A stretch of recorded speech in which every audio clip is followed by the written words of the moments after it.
જામનગરમાં હાર્ટ એટેકથી યુવાનનું મોત થયું। સેનાનગરમાં રહેતા 24 વર્ષીય યુવાનનું મોત। અચાનક છાતીમાં દુખાવો પડ્યા બાદ યુવકનું થયું મોત।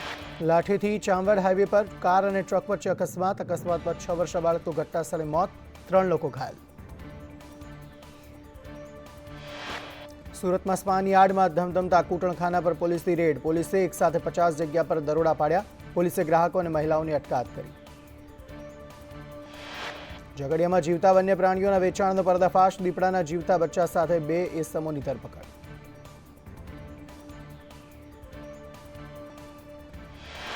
કેશોદના વેપારીઓનું શનિવારે બંધનું એલાન। ટોલ ટેક્સ મુદ્દે શનિવારે વેપારીઓ બંધ રાખશે। ટોલ ટેક્સમાં કોઈ રાહત ન મળતા કરાયો નિર્ણય। વોશિંગ્ટનમાં જો બાઇડનના નિવાસસ્થાને યહૂદી સંગઠનનો વિરોધ। અમેરિકામાં રહેતા યહૂદી સંગઠનના કાર્યકરોએ ગાઝામાં યુદ્ધ વિરામની માંગ સાથે વિરોધ કર્યો। શિકાગોમાં ગાઝાની હોસ્પિટલ પર થયેલ હુમલાનો વિરોધ કરવામાં આવ્યો। શિકાગોમાં રહેતા પેલેસ્ટીન નાગરિકો રસ્તા પર ઉતરી આવ્યા। વર્લ્ડ કપ 2023માં ભારત અને બાંગ્લાદેશ વચ્ચે આજે ટક્કર। ભારતીય ટીમ બાંગ્લાદેશને હરાવીને વર્લ્ડ કપમાં સતત 4થી જીત હાંસલ કરવાનો પ્રયાસ કરશે। રાજ્યમાં શિયાળાની શરૂઆત પહેલા જ ગરમી સહન કરવી પડશે। રાજ્યમાં દિવસે ગરમીનો પારો 34 થી 36 ડિગ્રી રહેશે। ગરબાના સમય પર કેમ ઉઠ્યો વાંધો? નમસ્કાર, સવાલ 100%નો સાથે હું છું આપની સાથે કૃષ્ણા। ગઈકાલે રાજ્ય સરકાર દ્વારા એક જાહેરાત કરવામાં આવી અને આ જાહેરાતથી ખેલૈયાઓમાં ખુશીની લહેર ફરી વળી। એ જાહેરાતમાં એવું કહેવામાં આવ્યું હતું કે હવે અત્યાર સુધી જે 12 વાગ્યા સુધી ગરબા રમવામાં આવશે એ નિયમ હતો એમાં છૂટ આપવામાં આવશે, એટલે ખેલૈયાઓ મન ભરીને ગરબા માણી શકશે। આયોજકોમાં પણ એક ખુશીની લહેર હતી। આ તરફ એ પણ આદેશ કરવામાં આવ્યો કે કોઈ પણ લારી ગલ્લાવાળાઓને કે ફૂડ સ્ટોલ્સ વાળાને હેરાનગતિ ન કરવામાં આવે, એમને હેરાન ન કરવામાં આવે। કુલ ગૃહ રાજ્યમંત્રી હર્ષ સંઘવીએ આ આદેશ આપ્યા હતા અને એવું કહેવામાં આવ્યું કે હવે માત્ર 9 દિવસ નવરાત્રી ચાલે છે, ખેલૈયાઓ મન મૂકીને બેરોકટોક ગરબા રમી શકે એના માટે આ નિર્ણય લેવામાં આવ્યો છે। અને ત્યારબાદ આપણે ખેલૈયાઓ સાથે પણ વાતચીત કરી હતી। તેઓ પણ ખુશીથી ઝૂમી ઉઠ્યા હતા। એમનું એવું કહેવું હતું કે એમ પણ જ્યારે ગરબાની શરૂઆત થાય છે 12 વાગે તો બંધ થઈ જાય છે, તો ખૂબ ઓછો સમય ગરબા રમવા માટે મળે છે। મન ભરીને ગરબા નથી રમી શકતા। નોકરિયાતો હોય એમને ખાસ સમસ્યા પડે છે અને એમના કારણે આ નિર્ણયથી તેઓ ખુશ હતા। પરંતુ આજે 12 વાગ્યા બાદ આપેલી ગરબાની પરવાનગી મુદ્દે હાઈકોર્ટમાં અરજી કરવામાં આવી। 12 વાગ્યા બાદ ગરબા કરવા પર રોક લગાવવા માટે હાઈકોર્ટમાં માંગ કરવામાં આવી અને તેની પાછળનું કારણ મૂકવામાં આવ્યું કે ધ્વનિ પ્રદૂષણનું પ્રમાણ વધી રહ્યું છે અને એના માટે 12 વાગ્યા બાદ વધુ સમય માટે ગરબાની પરવાનગી ન હોવી જોઈએ। આપણી સાથે અરજદાર કે જેમણે હાઈકોર્ટમાં અરજી કરી છે, અરજી કરતા રવિન્દ્ર પરમાર પણ જોડાશે। એમની સાથે આપણે વાતચીત કરીશું। તેમણે જે અરજી કરી હતી એના પર હાઈકોર્ટે એવું કહ્યું કે જો 12 વાગ્યા બાદ જે ગરબા થાય છે એના કારણે કોઈને પરેશાની થાય છે, કોઈને હાલાકી પડે છે, તો તે જનતા ફરિયાદ કરે અને એ સમયે પોલીસે કાર્યવાહી કરવી પડશે। તો હાઈકોર્ટ તરફથી અવલોકન કરવામાં આવ્યું કે પહેલાના નિયમનું પાલન થાય અને જો કોઈ ફરિયાદ કરે છે તો એની કાર્યવાહીની જવાબદારી પોલીસ પર રહેશે। જે નાગરિકો પરેશાન થાય છે તેઓ કાર્યવાહી અથવા તો FIR કરી શકશે, જે તે ઓર્ગેનાઇઝર સામે આયોજક વિરુદ્ધ ફરિયાદ કરી શકશે। પરંતુ એક તરફ ખુશી છે, બીજી બાજુ હાલાકી છે। સાચું કોણ ખોટું કોણ એમાં આપણે નથી પડતા, પરંતુ બંનેના મત જાણવાની આજે આપણે કોશિશ કરીશું। આપણી સાથે રવિન્દ્ર પરમાર કે જેઓ અરજી કરતા છે તેઓ જોડાઈ ગયા છે। ખેલૈયાઓ સાથે પણ આપણે વાતચીત કરીશું। સૌથી પહેલા રવિન્દ્રભાઈ, સ્વાગત છે આપનું સંદેશ ન્યૂઝમાં। ખેલૈયાઓ કહે છે કે 9 દિવસનું તો આ તહેવાર છે, મન મૂકીને અમે ગરબા રમી શકીએ, માટે આ નિર્ણય ખરેખર સારો છે। તો શું તમને હાલાકી પડી, વાંધો શું? ખેલૈયાઓની મજા પોતાની જગ્યાએ છે, પણ એમની મજા કોઈની સજાના ઉપર ન હોવી જોઈએ એવું મારું સ્પષ્ટપણે માનવું છે। બીજું એ છે કે નામદાર સુપ્રીમ કોર્ટ દ્વારા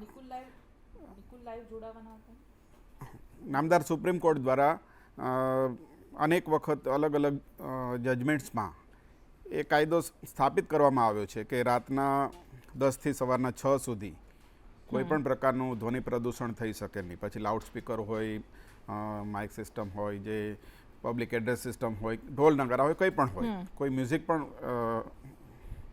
જે છે એની મંજૂરી ન હોઈ શકે।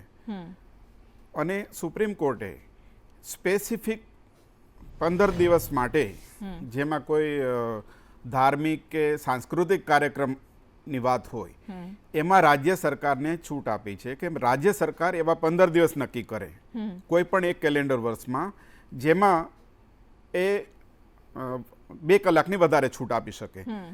અત્યારે જે સામાન્ય રીતે એ છે કે રાતના 10 થી લઈ અને સવારના 6 સુધીમાં કોઈ પણ સિસ્ટમ કે લાઉડસ્પીકર કે વગાડી ન શકાય. એની સામે પેલી 12 થી 6 સુધીની સમય મર્યાદા આવી જાય છે કે જેમાં ન વગાડી શકાય, રાતના 12 સુધી વગાડી શકાય. માત્ર એ 15 દિવસ માટેનો સવાલ છે. જ્યારે અહીંયા ગઈકાલે આમણે માનનીય રાજ્યના ગૃહમંત્રીશ્રીએ જે જાહેરાત કરી કે પછી જે કહેવાય છે કે એમણે પોલીસ અધિકારીઓને મૌખિક આદેશ આપ્યો કે નાના 12 વાગ્યા પછી પણ છૂટ આપવી જોઈએ. તો એ બિલકુલ સુપ્રીમ કોર્ટના અને સમય સમય પરના હાઈકોર્ટના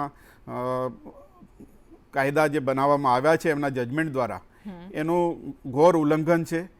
એ ઉપરાંત રાજ્ય સરકાર દ્વારા પણ એમની જે જુદી જુદી ઓથોરિટીએ દાખલા તરીકે ગુજરાત પોલ્યુશન કંટ્રોલ બોર્ડ છે, રાજ્ય વન પર્યાવરણ વિભાગ છે કે પછી પોલીસ કમિશનર જે એમની સત્તાની રૂએ જાહેરનામા બહાર પાડી અને ધ્વનિ પ્રદૂષણને નિયંત્રિત રાખવા માટેની જે ગાઈડલાઇન્સ સૂચનાઓ આપે છે એનું પણ ઘોર ઉલ્લંઘન થાય છે.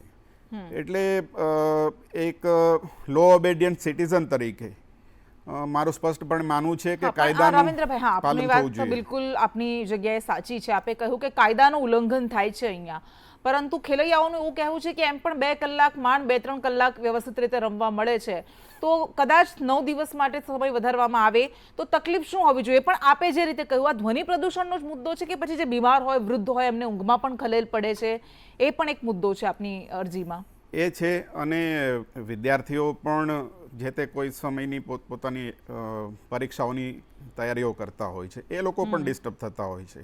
અને ખરેખર તો જ્યારે આ જે પણ લોકો નાના બાળકથી લઈને વૃદ્ધો સુધીના ધ્વનિ પ્રદૂષણના જે ભોગ બને છે એમની પીડા પણ જાણવી અને એને ઓળખવી બહુ અગત્યની છે. એટલે ઘણા બધા છે મુદ્દા, ઘણી બધી સમસ્યાઓ છે. આવીશું આપની પાસે. આપણી સાથે નિકુલ જોડાઈ ગયા છે, આપણી સાથે વડોદરાથી કૃણાલ શર્મા સંવાદદાતા કે જેમણે ખાસ વાતચીત કરી લોકો સાથે. સૌથી પહેલા એ જાણી લઈએ કે તેમનું શું કહેવું છે.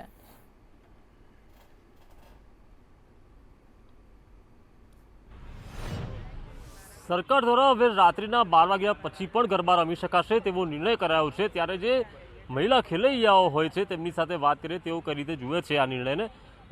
ગરબા વડોદરામાં તો ગરબા ખૂબ જ વિશ્વવિખ્યાત છે અને અહીંયા ગરબામાં ખૂબ જ ઉત્સાહ હોય છે, ખાસ કરીને યુવતીઓમાં. અને હવે તો સરકારે સમગ્ર ગુજરાતમાં સમય કર્યો છે કે 12 વાગ્યા પછી પણ ગરબા રમી શકાય. હવે हिंदी में बोलूँ चले? हाँ, हाँ। वैसे देखा जाए तो सही भी है क्योंकि बहुत एजड पब्लिक होती है, उनको परेशानी होती है, पर ऐसे लगता है कि 9 दिन की बात है, जितना जी चाहे उतना खेल लो, बाद में तो ये मौका मिलता नहीं है. तो डिपेंड्स, जिसको जैसे सही लगे. वैसे गवर्नमेंट में कुछ लिया है डिसीजन तो वो सोच समझ के लिया होगा. So we fully we agree कि गवर्नमेंट ने लिया है तो सही है. एक बात तो ऐसा होती है ना कि 12 बजे ख़त्म हो जाए तो कोई बिना परमिशन भी चलाता है तो उस पर भी कार्यवाही होती है. ये तो क्या पूरा छुट्टी दे दी है क्या? हाँ, तो मुझे तो सही लगता है क्योंकि रूल है तो रूल सबको फॉलो करना पड़ता है, और वो किया है तो हमारी सेफ्टी के देख के ही किया है. सेफ्टी नहीं फॉलो करोगे तो फिर पनिशमेंट तो होगी ही, स्ट्रिक्टनेस तो होगा ही. So I totally agree with it. अच्छा, एग्री हो? हाँ, समय बढ़ा है उसके लिए. बेन, તમે પણ ગરબા રમવા જાઓ છો? गरबा खेलने जाते हो? हाँ, जाती ये तो हूँ. समय बढ़ा गया है 12 बजे बाद का, कैसे देखते हो? समय सही है, 12 बजे तक 12:30 तो गरबा तो खेल ही सकते हैं. ऐसा उससे भी ज़्यादा बढ़ाया गया है अब तो. नहीं, उससे ज़्यादा फैमिली वालों के लिए सही नहीं है. फैमिली वालों के लिए 12:30 तक सही है. बाकी सब लड़कियों के लिए तो सही मानते हाँ, हो आप? लड़कियों के लिए, टीनेजर्स के लिए सही है, बट फैमिली लेडीज़ के लिए नॉट. गरबा खेलने जाते हो, जो समय बढ़ाया है, सही मानते हो इसको? हाँ, सही है. हमारे लिए तो सही है, स्टूडेंट के लिए तो सही है. स्टूडेंट्स के लिए सही है. हाँ, कितने बजे तक का टाइम होना चाहिए? सही है. 1 बजे 1-1:30 बजे तक का टाइम होना चाहिए. अच्छा, 1-1:30 बजे के बाद घर चले जाओगे? हाँ. બેન, તમે પણ ગરબા રમવા જાઓ છો બાળકને લઈને? नहीं, अभी तो बच्चों के साथ नहीं होता, पर हाँ थोड़ा टाइम दिया है वो अच्छी बात है. थोड़ा 9 दिन की बात होती है 2 बजे तक ठीक है, उसके 2 बाद बजे तक होना चाहिए। होना चाहिए। વડોદરાના જે ખેલૈયાઓ છે તેવું કહી રહ્યા છે કે જે ગરબાનો સમય વધારવામાં આવ્યો છે, એટલે કે પોલીસ રોકે નહીં, પરંતુ 1 થી 2 ની વચ્ચે સુધીમાં જો ગરબાનો સમય રાખવામાં આવે અથવા તો પછી તેમને ગરબા રમવા દેવામાં આવે ને આ નિર્ણયથી તેઓ ખુશ પણ જણાઈ રહ્યા છે. કેમેરા પર્સન નિકેશ સોલન સાથે કુણાલ શર્મા, સંદેશ ન્યૂઝ, વડોદરા. અને આપણી સાથે સંવાદદાતા નિકુલ પટેલ પણ ખેલૈયાઓ સાથે જોડાયા છે. અહીં વડોદરામાં મિશ્ર પ્રતિક્રિયાઓ સામે આવી. નિકુલ, આપની સાથે જે લોકો જોડાયેલા છે એમનું શું કહેવું છે? હાઈકોર્ટમાં અરજી કરવામાં આવી છે, સરકારે સમય વધાર્યો, પરંતુ એની સામે વાંધો પણ ઉઠાવાયો છે. જે બિલકુલથી સરકારે જે ગરબા રમવાનો સમય 12 વાગ્યા પછીનો વધાર્યો હતો તેની અંદર હવે વાંધો ઉઠાવવામાં આવ્યો છે. ત્યારે અમદાવાદના કેટલાક ખેલૈયાઓ છે તેમની સાથે વાત કરીશું. જે રીતે સરકારે તો કહ્યું કે 12 વાગ્યા બાદ ગરબા રમી શકશો, પરંતુ તેની સામે વાંધો ઉઠાવવામાં આવ્યો છે અને હાઈકોર્ટની અંદર આ વાંધો ઉઠાવવામાં આવ્યો, જેમાં કહેવામાં આવ્યું છે કે કોઈ પણ વ્યક્તિ ફરિયાદ કરશે તો પોલીસ કાર્યવાહી કરશે. આપનું મત શું? સૌથી પહેલાં તો હું હર્ષ સંઘવીનો થેન્ક યુ કહીશ આ ઓરલી કહેવા માટે. રહી વાત આ ઓર્ડરની, જે હું સમજુ છું એ છે કે 12 વાગ્યા પછી લાઉડ સ્પીકરમાં તમે ગરબા ના રમી શકો, કન્ટિન્યુઅસલી તમારે ચાલુ રાખવા હોય તો તમે રમી શકો છો. તો બધા જ સોસાયટી મેમ્બરોને મારી રિક્વેસ્ટ છે કે ભાઈ થઈ શકે તો અમારા જેવા ખેલૈયાને રમવા દેજો, અમે ડિસ્ટર્બ કરવામાં નથી માનતા. અને 12 વાગ્યા પછી લાઉડ સ્પીકર તો નહીં, પણ એટલીસ્ટ જે સોસાયટીઓથી દૂર છે, રેસિડેન્શિયલથી દૂર છે, ઢોલ ઉપર જે રમી શકાય એ રમવા દેવામાં આપણે બધાને વિનંતી છે. અને ભલે કોઈ પણ જેને ફરિયાદ કરવી હોય એ કરે, બટ 12 વાગ્યા પછી લાઉડ સ્પીકર ઉપર તો અમથું બી કરવાનું જ નથી. એ મારું મંતવ્ય છે. કેટલાક વિદ્યાર્થીઓ હોય છે જે અભ્યાસ કરતા હોય કે વૃદ્ધો હોય છે, તેમને આ લાઉડ સ્પીકરના કારણે અથવા તો ગરબાના લાંબા સમય સુધી રાત્રિમાં ચાલે તો તેમને ડિસ્ટર્બ થતું હોય છે. આપનું શું માનવું? વાત આપની સાચી છે. ઘણા વિદ્યાર્થીઓને કે વૃદ્ધોને ડિસ્ટર્બ થતું હોય છે જ્યારે રાત્રે ગરબા થતા હોય કે લાઉડ સ્પીકર વાગતા હોય છે. પણ એક વસ્તુ આપણે જાણવી જોઈએ. હવે આપણે વિકાસની વાતો કરી રહ્યા છીએ, આપણે ટુરિઝમ ડેવલપ કરી રહ્યા છીએ. એક નાઇટ લાઈફ કે એક સ્ટ્રક્ચર જે ડેવલપ થયું હોય સ્ટેટનું, એ વસ્તુ ખાલી 9 દિવસની વાત છે, ખાલી 9 દિવસ. એટલે 9 દિવસ જો આ વસ્તુને આપણે બહુ સારી રીતે, અને આ વિશ્વનું સૌથી મોટું નૃત્ય મહોત્સવ આપણે જ્યારે ઉજવી રહ્યા છીએ, સો એની લિમિટ જ્યારે સરકારે કીધું છે કે 12 વાગ્યા પછી એ લોકો હજી ગરબા કરી શકે છે, સો મને સરકારનો ડિસિઝન સારો લાગ્યો છે. અને એક જ વિનંતી છે બધાને કે જેટલું સહકાર થઈ શકે એટલું સરકારને સહકાર કરી અને 9 દિવસ માટે નવરાત્રિ ઉજવીએ. ગરબાની રમઝટ માટે આમ તો તૈયારીઓ પૂરી કરીએ છીએ, પરંતુ જે રીતે કોઈક વાંધો ઉઠાવી રહ્યું છે, સરકાર મંજૂરી આપી રહી છે, પાછો વાંધો આવી રહ્યો છે, તેને લઈને શું માનવું છે? એક ખેલૈયા તરીકે શું લાગે છે કે આખી નાઇટ ગરબા રમવા જોઈએ? નવરાત્રિ એટલે રાત્રિનો ફેસ્ટિવલ છે, સો અગર રાત્રે જ ના માણી શકો તો એનો શું મતલબ? તો આખી રાત અમે બહુ જ ખુશ છીએ અગર અમને જગ્યા મળે ગરબા માટે. અને I would request this to all the youngsters to કે એક ડેકોરમ રાખીને અમે બી રમીશું, તો એ રીતે જે લોકો નથી માનતા નવરાત્રિ, તો એ લોકો બી થોડું અમને સમજે કે અમે અગર નિકુલ, ખેલૈયાઓને પૂછો કે આના કારણે જે અરજીમાં કહેવામાં આવ્યું છે કે ધ્વનિ પ્રદૂષણ વચ્ચે એજેડ લોકોને તકલીફ પડશે, વિદ્યાર્થીઓને તકલીફ પડશે, એનું શું?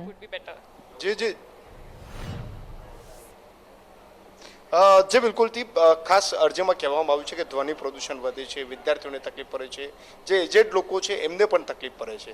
જો આ રીતે આખી નાઇટ આ રીતે ગરબા રહે કે 12 વાગ્યા પછી રહે તો આ તકલીફ ઊભી થવાની છે. આપનું શું માનવું છે?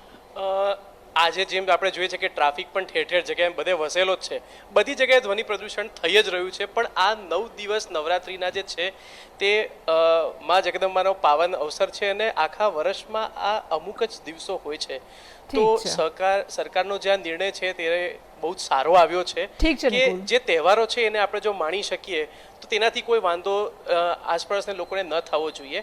અને ખૂબ જ સારો નિર્ણય આવ્યો છે અને અમે બધા આને સંમતિ રાખીએ છીએ કે આ 9 દિવસ અમે મન માણીને રમી શકીએ. ઠીક છે નિકુલ, 9 દિવસ તો મન માણીને રમવું જ જોઈએ અને લોકોની પણ અપેક્ષા છે કે રાત્રિમાં પણ ગરબા. જી રવિન્દ્રભાઈ, છેલ્લી કમેન્ટ આપની પાસે સમય ઓછો છે. લોકોનું કહેવું છે કે માત્ર 9 દિવસની તો વાત છે, એમાં શું વધારે વાંધો આવવાનો છે? અને ધ્વનિ પ્રદૂષણ તો બીજા માધ્યમોથી પણ થાય છે, એના પર આપની કમેન્ટ અને હાઈકોર્ટનું શું અવલોકન છે? સવાલ કોઈ નિર્ણય સારો કે ખરાબ એ કે પોપ્યુલર નિર્ણય છે એ બાજુ પર વાત છે. સવાલ એ છે કે લોકશાહીનું મુખ્ય લક્ષણ છે કાયદાનું શાસન. ઓકે, તો જે કાયદો બનાવવામાં આવ્યો છે સુપ્રીમ કોર્ટ દ્વારા, અને દરેક નાગરિકને અધિકાર અપાયો છે કે એને શાંતિપૂર્ણ ખલેલ રહિત ઊંઘ લેવાનો બંધારણીય અધિકાર છે. બરાબર, તો એ અધિકારનું રક્ષણ થવું જોઈએ. જે મજા લેનારા મજા લે છે, પણ એના કારણે એવા અનેક લોકો છે જેને સજા થતી હોય છે. શું કોઈ ફરિયાદ કરી શકે તો કાર્યવાહી થાય ખરી આમાં? કાર્યવાહી ચોક્કસપણે પોલીસે કરવી પડશે અને નામદાર હાઈકોર્ટે પણ એ જ કહ્યું છે કે જે લોકોને પણ લાગે કંઈ ધ્વનિ પ્રદૂષણથી તકલીફ, એ લોકો પોલીસ ફરિયાદ કરી શકે છે અને પોલીસે ફરિયાદ લેવાની બંધાયેલી છે, કાર્યવાહી કરવાની બંધાયેલી છે. ઠીક છે, આપ અમારી સાથે જોડાયા, આપનો ખૂબ ખૂબ આભાર. Thank you. એટલે એક તરફ જે રીતે કહેવાયું કે લોકપ્રિય નિર્ણય છે, બીજી બાજુ કાયદાનું શાસન છે, આ બંને વચ્ચે બેલેન્સ સાધવું પડશે.